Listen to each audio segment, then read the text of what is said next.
우리 가정에서 가장 중요하게 생각하는 일이 있다면 자녀 교육입니다. 그리고 우리 부모들의 또 간절한 바람이 있다면 내 자녀들을 최고로 훌륭하고 또 성공적인 사람으로 양육하는 것입니다. 아마 그게 여러분들의 마음속에 계속 자리하고 있을 것입니다. 근데 우리가 잘 가정 교육을 보면 부모들이 자녀들을 어떻게 양육해야 할 것인가? 확실한 기준이 불분명합니다. 일반적으로는 우리 자녀들을 건강하게 잘 먹이고 또 뭐가 있을까요? 일반적으로 우리 부모님들이 자녀들을 양육하는데 건강하게 잘 먹여야 되겠다. 키도 크고 건강하게. 그 다음이 뭘 같아요? 예? 잘 모릅니까? 공부 잘하는 거죠. 학교 가서 공부 열심히 하는 거. 일반적으로 어때요? 이 두 가지입니다. 일반적으로. 다 중요하죠, 두 가지. 그럼 우리 인간이 그것만으로 될까라는 거예요. 몸 튼튼하고 공부 잘하고 그것으로 충분할까 하는 것입니다. 여러분, 인간은 이것으로 되지 않습니다. 만약에 건강하고 공부 잘하는 것으로 그 아이가 훌륭하고 또 세상이 좋아진다면 충분하겠죠. 그 두 가지만 가지고. 근데 실제로 지금 우리가 살고 있는 세상은 먹을 것 때문도 고민하지만 사회적인 문제는 먹는 문제가 아닙니다. 또 우리가 지적으로 많은 것을 습득해야 합니다. 근데 실제 사회를 보니까 경제적으로 성장하고 또 공부도 열심히 한 사람들이 나라를 이끌어 가는데 실제로 우리 사회는 좋아지지 않습니다. 그건 우리가 지금 살아가면서 우리가 몸소 느끼고 있는 것입니다. 그럼 뭐가 문제냐는 것입니다. 뭐가 문제냐? 인간을 잘 모른다는 거예요. 자, 우리가 사람이에요. 우리가 인간인데 내가 어떤 존재로 지금 여기에 살고 있는가? 사람에 대한 이해가 부족한 거예요. 또 제대로 우리가 가정으로부터 이런 것들에 대해서 배우지도 못했어요. 그래서 간략하게 우리 인간 이해, 나라는 존재가 어떻게 형성되어 있는가? 그것부터 알아야 됩니다. 그걸 알아야 우리가 자녀들을 가르치는 것도 제대로 가르치잖아요. 첫 번째 우리가 인간이라고 했을 때 인간은 육체를 가지고 있습니다. 우리 지금 보이는 이 육체, 외모라고 볼 수 있죠. 옆에 있는 분들 한번 보십시오. 그 사람이잖아요. 안 보이면 우리가 누군지 알아요.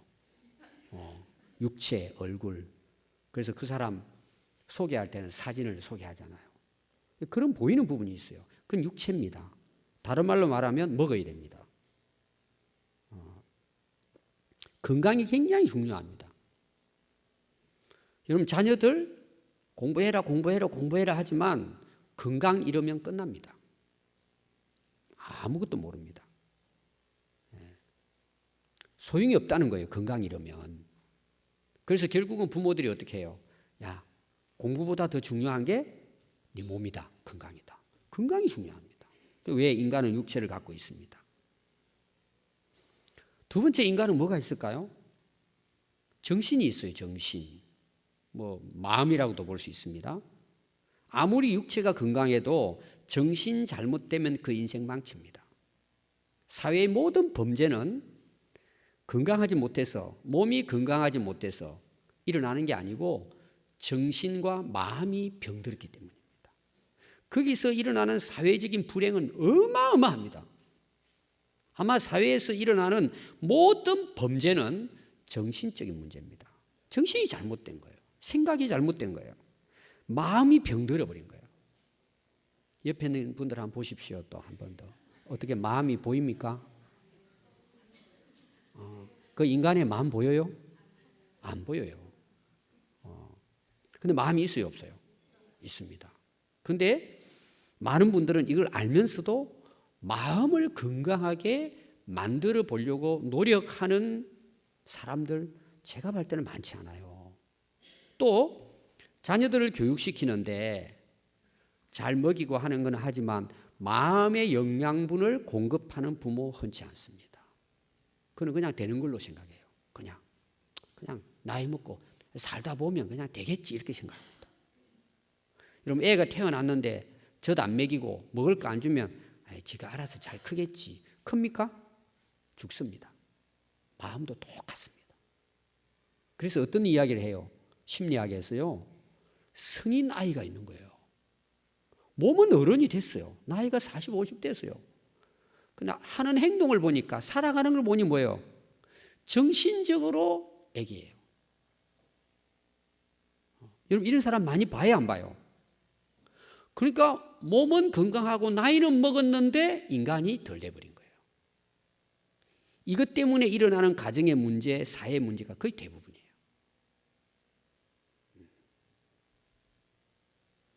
저는 이 정신, 마음을 두 가지로 이렇게 나눠봤습니다. 첫 번째가 뭐냐면 지성이에요. 지성. 우리의 정신과 마음은 배워야 됩니다. 지적인 부분이 있는 거예요. 그 사람은 배운 만큼 산다는 말이 있습니다. 모르면 못 살아요. 왜 사람들이 어리석게 삽니까? 몰라서 어리석게 사는 거예요. 알면은 그렇게 안 살죠. 또 사람들은 그래요. 내가 공부 많이 했을까? 알고 있다고 생각해요. 그거는 머리만 알고 있는 거지 여기에는 확실하게 깨닫지 못한 거예요. 그래서 인간에게는 이 정신적인 부분에서는 지적인 부분이 배우는 거, 습득, 지식의 습득이 있습니다. 그럼 많이 배워야죠. 공부해야 됩니다. 그 다음에 우리 정신에는 감성이 있어요. 그걸 다른 말로 감정이라고 합니다. 사람이 뭘 보고 배우고 하다 보면 뭐예요? 느끼는 게 있는 게 마음으로 느끼는 게. 이게 감성 부분이죠. 정서라고도 이야기합니다. 근데 보세요. 감정이 메마르고 정서가 메마른 사람은 어때요? 몸도 건강해요. 얼굴도 이뻐요. 배운 학식도 많아요. 근데 이 감성이 메마르버린 사람은요, 무섭습니다. 어떻게 보면 사람도 아니에요. 사람은 기쁠 때도 있고 슬플 때도 있어요. 기뻐할 때는 기뻐하고 슬퍼할 때는 슬퍼해야 돼요. 그게 정상이에요. 정상입니다. 그 감성 부분이 있는 거예요. 거기서 우리 인간이 뭐예요? 기쁨을 누리고 즐거움을 누리고 행복을 누리는 거예요. 근데 이것도 뭐예요? 그냥 안 됩니다. 이것도 배우는 거예요. 굉장히 중요해요. 그러니까 보십시오. 건강하고 잘생겼어요.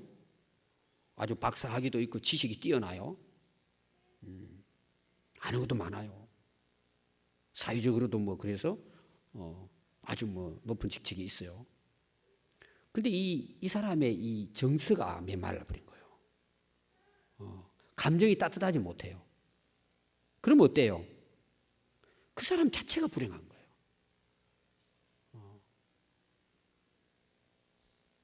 그 다음에 이 지성과 감성은 무엇과 관련이 되어 있느냐 하면 사회성과 관련이 되어 있습니다. 자, 인간이라는 건 뭐예요? 나 혼자 존재할 수 없어요. 이미 태어날 때부터 부모로의 관계 속에서 절대적으로 태어나야 돼요. 그리고 형제 관계가 있습니다. 나중에 결혼하면 부부 관계도 있고 이웃 관계도 있습니다. 사람은 다른 사람과의 관계 속에서 인간이 되는 거예요. 나 혼자 됩니까? 그래서 여러분 주변에 보십시오. 자기만 아는 사람. 본인에게도 불행이고 다른 사람들에게도 불행을 안겨줍니다. 사랑해가지고 결혼을 했는데 보니까 자기밖에 몰라요. 남편이 그러든 아내가 그러든 자기밖에 몰라요. 근데 가만히 보니까 처음에는 이해를 못했는데 가만히 보니까 언제 이해가 돼요? 시댁이나 친정에 가서 보니까 그 가정의 분위기가 그 애밖에 모르게 키운 거예요. 그러니까 어릴 때 그렇게 키워가지고 결혼을 하니까 결혼하고 나서도 뭐예요? 너는 내 종이야. 내 시키는 대로 너 해야 돼. 자기가 왕이 되고 자기가 왕비가 되고 전부 다 받으려고 하는 거예요. 받으려고 하는 거예요. 그 나이를 먹어도 뭐예요? 그 사람 관계를 못 하는 거예요. 그래서 우리나라도 통계를 보면요. 아주 훌륭한 학교를 나왔는데 좋은 직장을 갔는데요. 30% 이상이 1년을 견디지 못하고 옮깁니다. 그럼 문제가 뭐냐? 일이 힘들어서 아니라 사람 관계가 안 되는 거예요. 또 그 직장 동료들도 저 사람은 언제 떠나나? 굉장히 뛰어나고 능력이 있는데 이 사회성, 사람과의 관계가 제대로 안 되니까요. 결국은 그 사람은 외톨이가 되어버리는 거예요. 여러분, 성숙이라는 것은 나 혼자 잘났다고 성숙이 아닙니다. 훌륭한 게 아니에요. 다른 사람들하고 뭐예요? 어울릴 줄 알아야 돼요. 그것도 좋은 의미에서, 자기 이익만을 추구하기 위한 그런 관계가 아니라 인간으로서 이런 관계들이. 여러분, 사람들을 그 가까이 할 수 있고 좋아할 수 있는 것도 참 좋은 겁니다. 그럼 잘 보니까 뭐예요? 그렇게 자라온 거예요. 우리 옆에 있는 것도 악수 한번 합시다. 우리 잘 지냅시다. 인간답게 잘 지냅시다. 여러분, 부부 행복이 뭐죠? 여러분, 부부 행복이 뭡니까? 돈 많고 건강하고 얼굴 이쁘니까 그거는 1년도 못 가요. 결국 관계예요. 사회성이에요. 여러분, 애들이 우리 가정이 행복하다는 걸 왜 느껴요? 아, 우리 집은 막 60평 아파트에다가 외제차에다가 돈도 마음대로 쓰고 용돈 마음대로 주고 그러니까 행복을 느낍니까? 그거는 일부분이에요. 부모와의 관계, 형제와의 관계가 좋은 거예요. 우리 집은 행복한 거예요. 그래서 어떤 집은 잘 먹고 잘 사는데 맨날 싸우고 큰 소리 나요. 근데 뭐 10평도 안 되는 그냥 조그마한 연립에 사는데 거기는 항상 웃음소리예요. 찬송소리고 기도소리고 막 기쁘고 즐거운 소리예요. 행복한 거예요. 왜 그래요? 관계가 좋은 거예요, 결국은. 여러분, 진짜 나이 드신 우리 부부, 나이 먹으면 먹을수록 뭐가 행복이에요? 부부 관계 아닙니까? 이게 통하는 거예요. 이제 나이 들면 들수록, 살면 살수록 더 알아되고 더 사랑스럽게 되고. 근데 나이 먹으면 먹을수록 뭐예요? 배기 싫은 거예요. 그게 여러분 하루아침에 되는 게 아니라 이미 가정에서부터 어릴 때 그 관계가 형성되지 못하기 때문이에요. 병들어 버린 거예요. 왜 그런 걸 배웠습니까, 우리가? 그러니까 가정에서, 결론은 제가 그거예요. 가정에서 그런 훈련이 안 되면요, 굉장히 어렵다는 내용이에요. 물론 교회 와서도 훈련을 받고 학교 가서도 그렇게 하지만 그거는 정말 일부분이에요. 제대로 거의 대부분은 가정에서 이미 형성이 돼버리는 거예요. 이게 사회성입니다. 이런 마지막 중요한 게 뭘 같아요? 제가 사실은 이야기하려고 하는 이 부분이거든요. 앞에 것도 다 중요하지만 정말 가장 중요한 게 뭘 같아요? 우리 인간이라고 했을 때 가장 중요한 부분이 뭘 같아요? 틀릴까 봐, 창피 뜰까 봐 말 못하죠. 제가 훈련을 그렇게 쉽게 써도 사람들이 안 해요, 말을 속으로만. 뭐죠? 제일 마지막이? 봐요. 영혼 아닙니까? 영성이라고. 영성. 딸의 영성. 알고 있는데 말 못했죠. 목사님 그거 다 쉬운 건데. 근데 깜빡하죠. 뭘 물어보는지 모르니까. 자, 하나님께서 인간을 만들었습니다. 창조했어요. 근데 이제 육체를 먼저 빚습니다. 여러분, 우리 육체가요, 여러분 신비한 거예요. 여러분 너무 신비한 거예요. 알아가면 알아갈수록. 그래서 다윗은요, 신묘막측이라고 했어요. 자기를 돌아보면 돌아볼수록 하나님의 솜씨가 이건 어마어마한 거예요, 여러분. 우리 자신을 몰라요. 하나님이 우리 육체를 만들었다는 이 신비로움을 모르는 거예요, 사람들이. 너무 신비로운 거예요. 제가 얼마 전에 존 뉴턴에 대한 글을 읽었는데요. 야, 그분 대단한 분이잖아요. 존 뉴턴이 어떤 사람인지 아십니까? 과학자 중에 엄청난 과학자죠. 뭘 발견하죠? 예, 그거는 또 아시네요. 사과 딱 떨어지는데 왜 떨어지냐 이거죠. 엄청난 과학자입니다. 근데 제가 놀라운 것을 발견한 게 뭐냐 하면은 결론은 하나님 살아계신다 하는 이제 말씀인데요. 이분은 50년 동안 성경만 연구한 사람이에요. 제가 새로운 걸 발견한 거예요. 50년간 성경만 연구한 거예요. 과학자인데 과학이 여기서 다 나온다는 걸 그분이 고백한 거예요. 그리고 얼마나 성경을 연구했는지 뭐까지 기록했냐 그러면요. 일생을 살아가면서 240km를 벗어나지 않았다는 거예요. 그 누가 또 연구를 했네요. 그러니까 해외 여행이란 뭐 이런 거 그냥 성경 연구한다고 50년 동안 거기에서 어마어마한 과학이 나왔다는 거예요. 하나님이 우리 인간을요 어마어마하게 만들어 놓으신 거예요. 발견하면 발견할수록 하나님의 위대함을 우리는 알게 되는 거예요. 이게 우리 육체예요. 근데 더 놀라운 건 뭐예요? 우리 육체에 뭘 불어넣었다고요? 영혼을 불어넣은 거예요. 코에다가 불어넣었어요. 여러분 지금 영혼이라는 푸뉴마라고 하는 그 히브리어어는 뭐냐? 호흡이란 뜻이에요. 공기란 뜻입니다. 자, 공기 안 보이잖아요. 우리가 호흡을 하고 분명히 호흡을 해서 우리가 생명을 유지하는데 호흡이 안 보이잖아요. 그걸 영혼에다가 비유를 한 거예요. 그러니까 하나님이 우리 코에다 영혼을 불어넣어가 지금 우리 호흡하고 있어요, 없어요? 호흡을 할 때 우리가 살고 있잖아요. 근데 호흡 못하면 뭐예요? 죽어요. 그래서 죽으면 성경이 말할 때는 영혼이 떠나면 육체는 죽고 썩어버리는 거예요. 육체의 생명은 영혼이 함께 호흡할 때 뭐예요? 우리 육체도 살아있는 거예요. 정신도 살아있는 것이고. 여러분 죽은 사람하고 이야기하면 이야기 돼요, 안 돼요?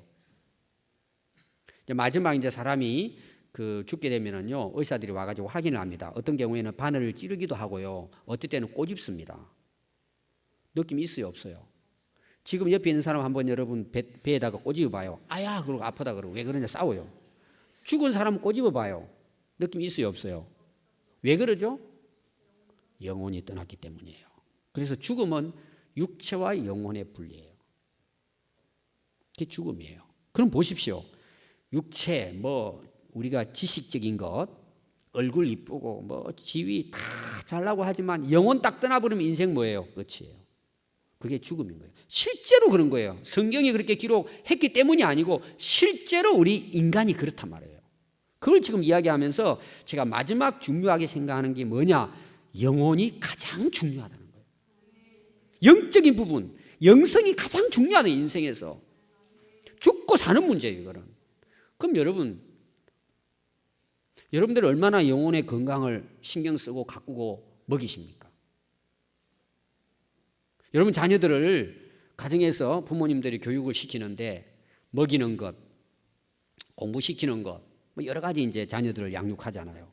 얼마나 여러분들은 자녀들에게 그 자녀들의 영혼을 위해서 먹이고 도움이 되도록 여러분 양육하고 가르쳤습니까? 그러니까 우리가 사는 세상이 어때요? 이렇게 악해지는 거예요, 결론은. 그렇게 교회를 다녀도 변화가 안 되는 거예요. 먹는 거는 찾아다니면서 먹어요. 제가 복숭로 보면은 매일 서 있어요. 2시, 3시까지. 난 속으로 정말 짜장면 먹으러 여기까지 오나. 또 어디 가니까 또 생겼대 보니까. 우리가 진짜 그런 마음으로 하나님 말씀을 먹는다면 기적이 일어날 거예요, 내 인생에. 정말 내 영혼을 살찌우기 위해서 우리가 진짜 부르짖고 기도하고 말씀을 정말 꿀송이보다 더 달다고 이 말씀을 우리가 영양분을 섭취하면 기적이 일어난다니까요. 여러분 자녀들을 정말 가정에서 영혼을 살찌우는 일에 부모들이 정말 최선을 다한다면 세계적인 인물들이 나올 거예요. 여러분 그렇게 되는 거예요. 그거는. 왜? 우리 인간이 그렇게 만들어져 있단 말이에요. 그래서 요한 3서 1장 2절에 보면 사랑하는 자여 내 영혼이 잘됨같이 내가 범사에 잘되고 강건하기를 내가 간구하노라. 영혼이에요. 제가 오늘 서론 부분을 길게 이야기한 이유는 오늘 한나의 자녀 교육에 대해서 말씀드리려고 하는 거예요. 사무엘은 한나의 기도를 통해서 태어납니다. 근데 사무엘의 아버지는 누구죠? 오늘 읽었습니다. 엘가나입니다. 엘가나. 따라 엘가나.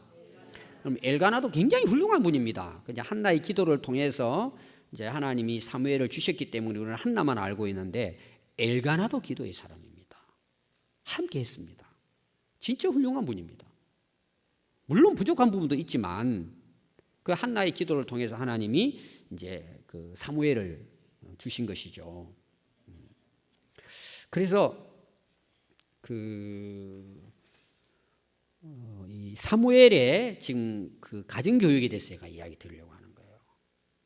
결론부터 이야기하면은 아까 제가 이야기했죠. 육체. 그다음 뭐죠? 정신, 지성과 감성. 그다음에 사회성. 그다음에 영성이에요. 이걸 하나로 딱 묶었을 때 이걸 가리켜서 뭐라고 이야기하느냐? 전인적 인간이라고 하는 거예요. 전인적. 전체적으로 통합하여 그 인격이 균형을 이루었다.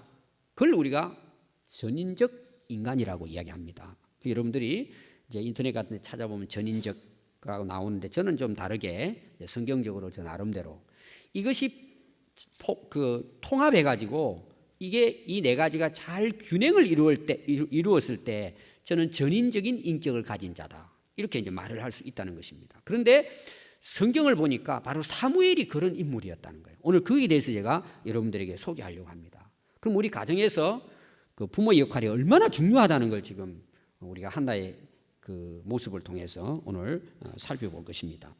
자, 오늘 읽은 여러분들이 18절 말씀에 보면 사무엘은 어렸을 때 세마포 에봇을 입고 여호와 앞에 섬겼더라. 어렸을 때. 세마포는 뭐냐? 제사장들이 입는 성전에 봉사할 때 입는 옷이에요. 그 어린 나이에 이 사무엘은 여호와 앞에서 섬겼다.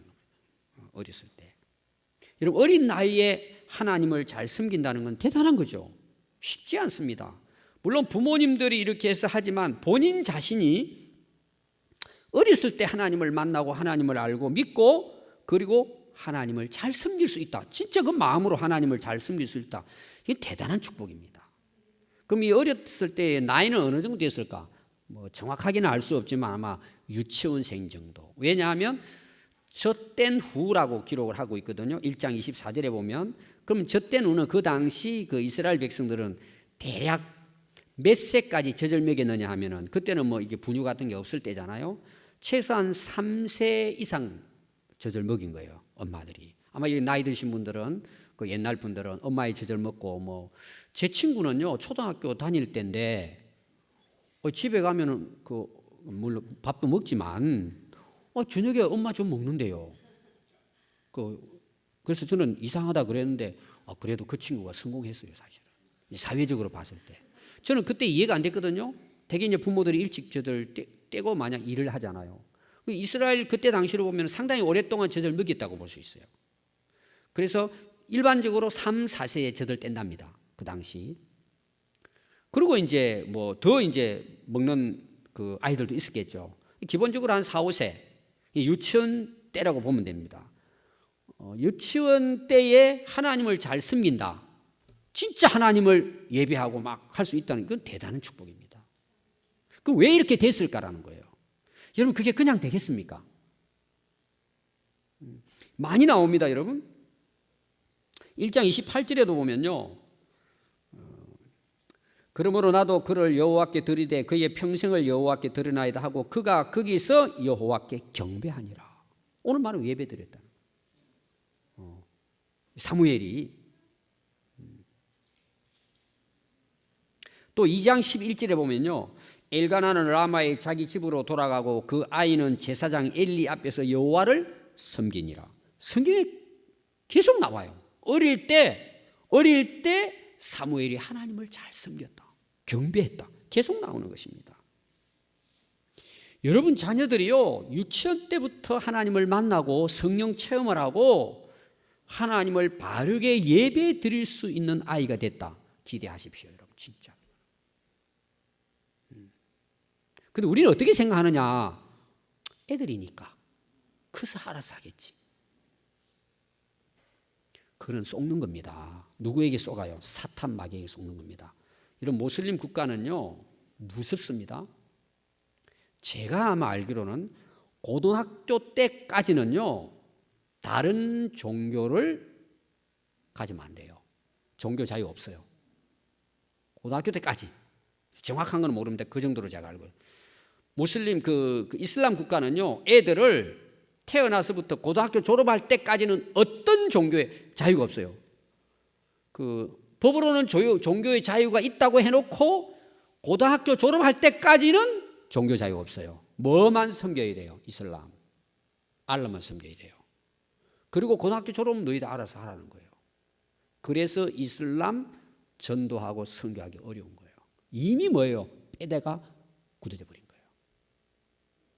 저는 어린이집을 시작하면서 한 목적은 지금도 그렇고 그때 또 한 가지입니다. 어릴 때부터 하나님을 알고 자라도록 하자.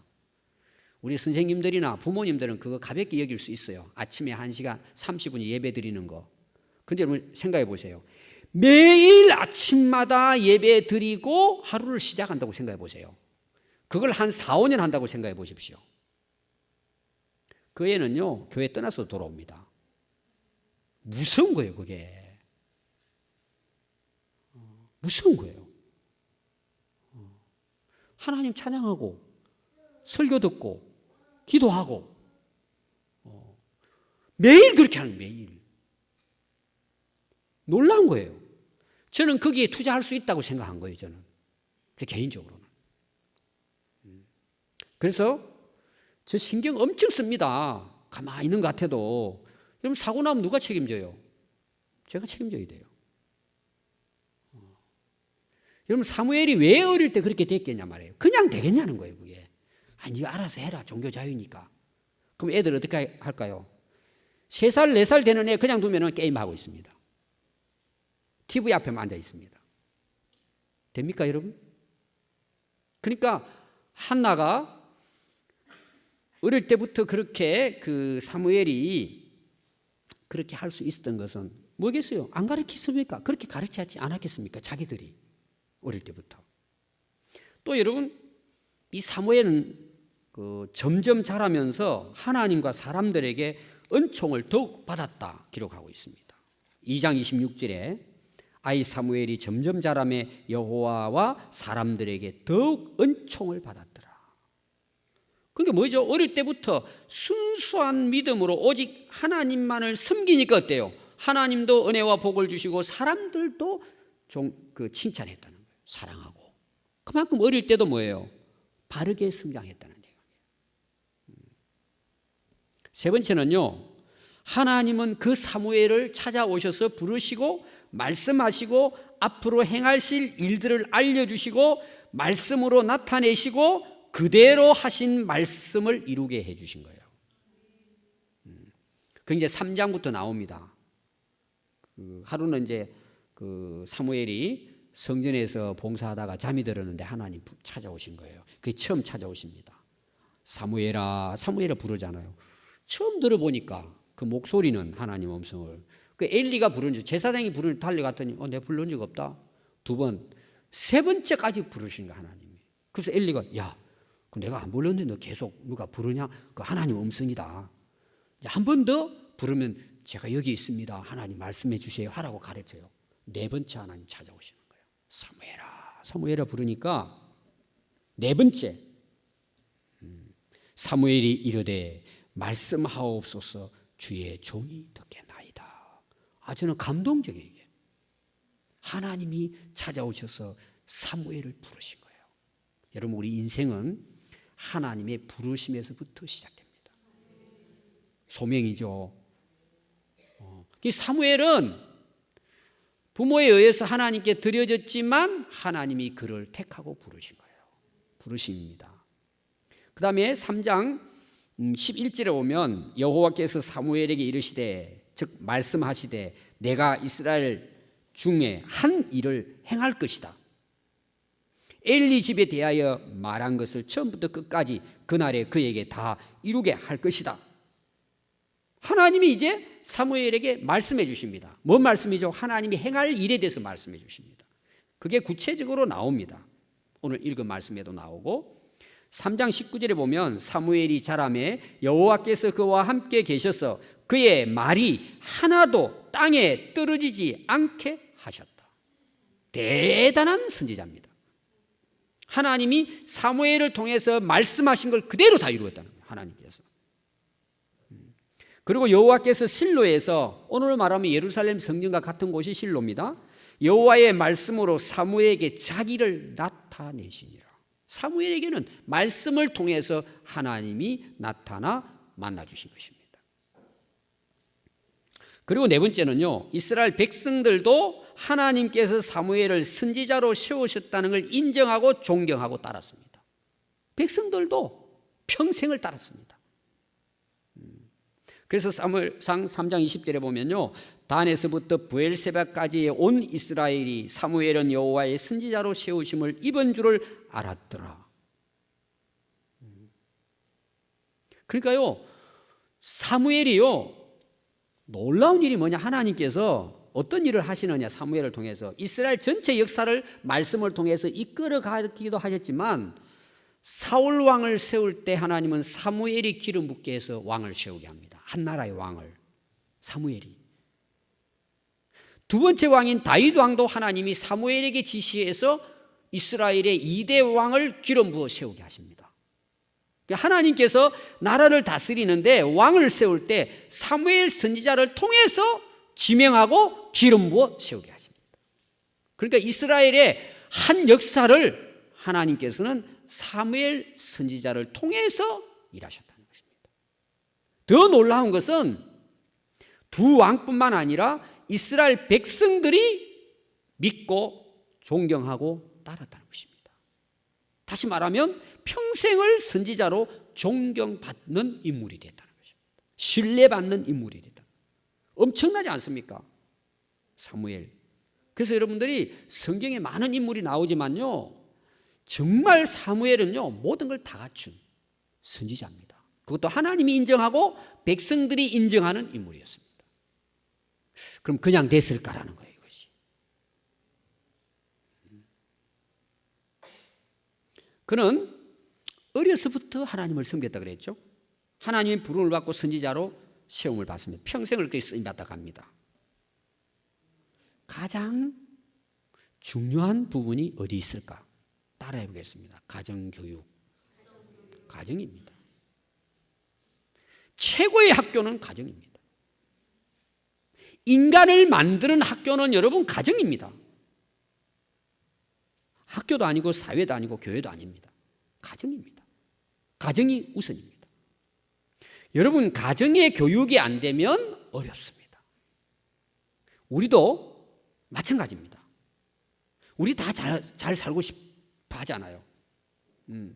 또 어떻게 보면 성공하고 싶고 행복하게 살고 싶잖아요. 우리 모두가 다. 근데 여러분, 정말 나이 먹어가지고 하려고 하니까 돼요, 안 돼요? 이게 굉장히 어렵습니다.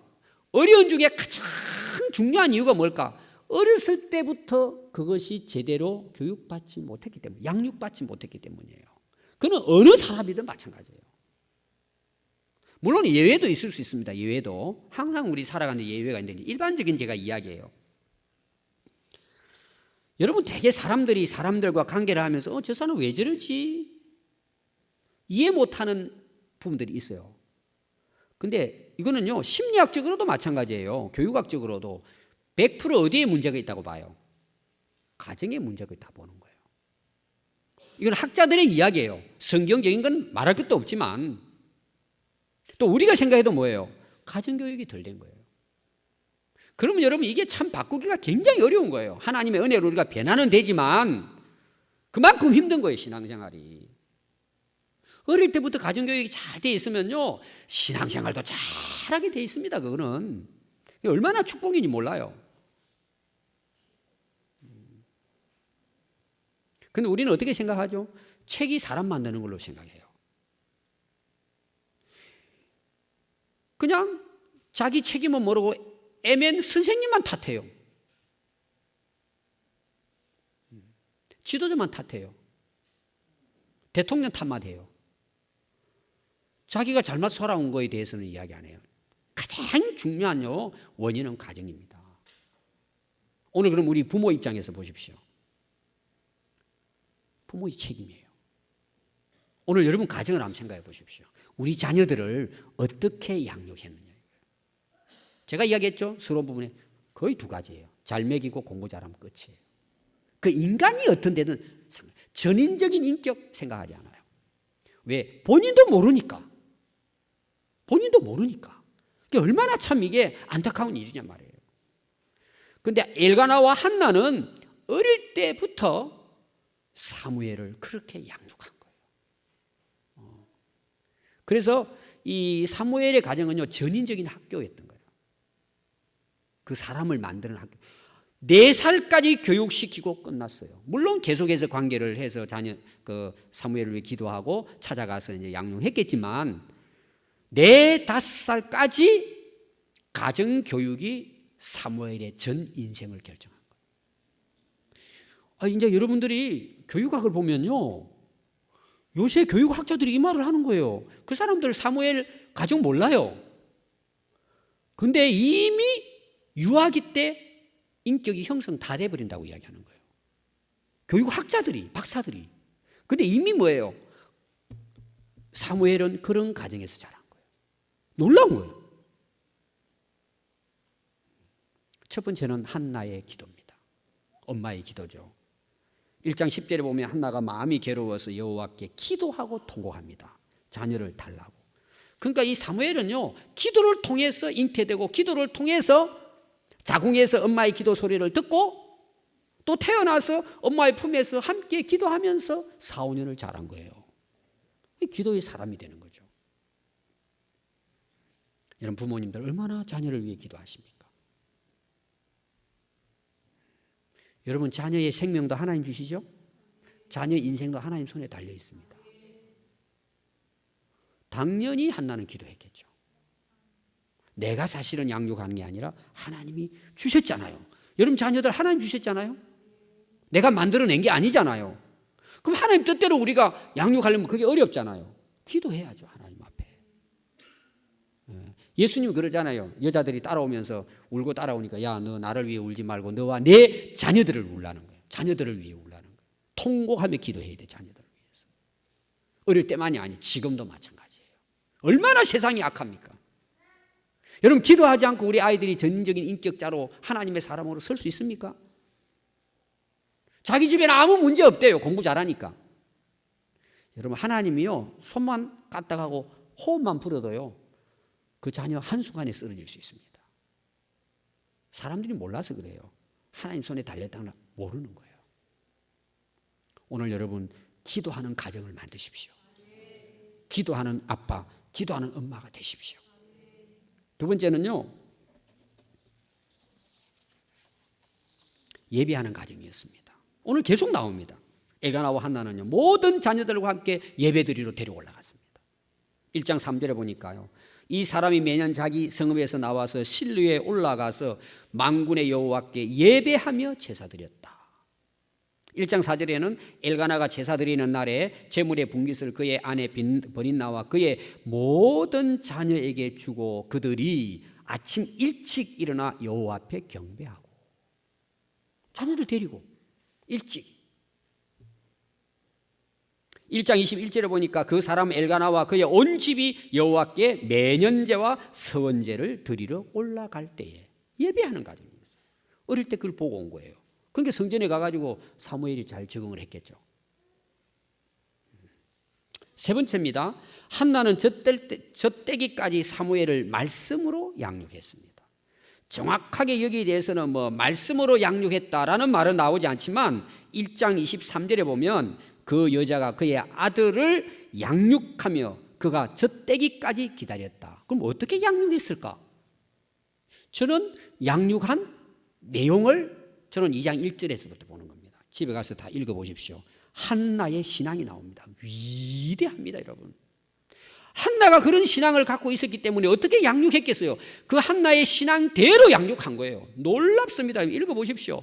여러분들이 알지 못했던 바로 그 말씀이 여기 다 나옵니다. 여호와는 죽이기도 하시고 살리기도 하시며 서울에 내리기도 하시고 거기에 올리기도 하시는도다.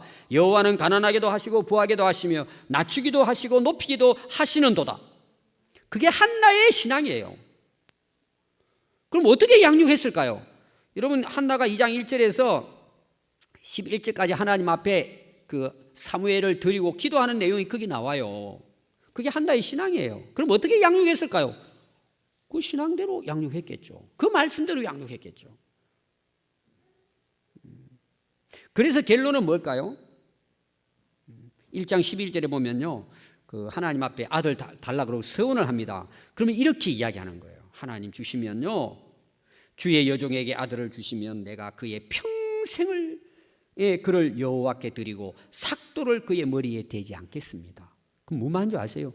구별해서 하나님의 아들로 키우겠습니다. 서원을 그렇게 하는 거예요. 그럼 어떻게 양육했을까요? 거룩하고 경건하게 구별해서 하나님의 사람으로 양육했다는 거예요.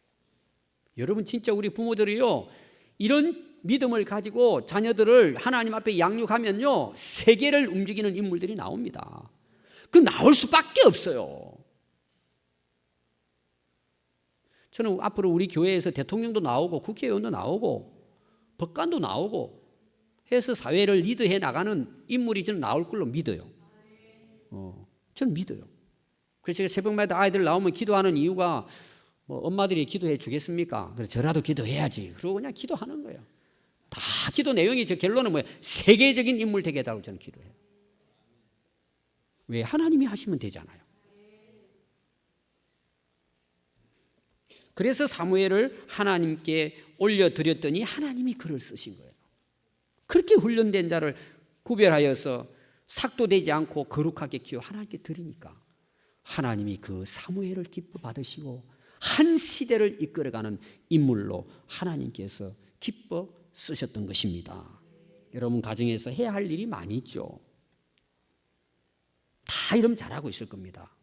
근데 진짜 중요한 것, 전인적인 인간으로 여러분들이 자녀를 양육하기 위해서는 한나처럼 그 사무엘의 가정처럼 부부가 온 자녀들을 전인적 인격자로 특별히 기도와 말씀으로 잘 양육하면 앞으로 여러분들의 자녀들, 후손들이 복을 받고 이 시대를 하나님의 나라로 아름답게 세워가는 아름다운 역사가 있게 되리라고 믿습니다.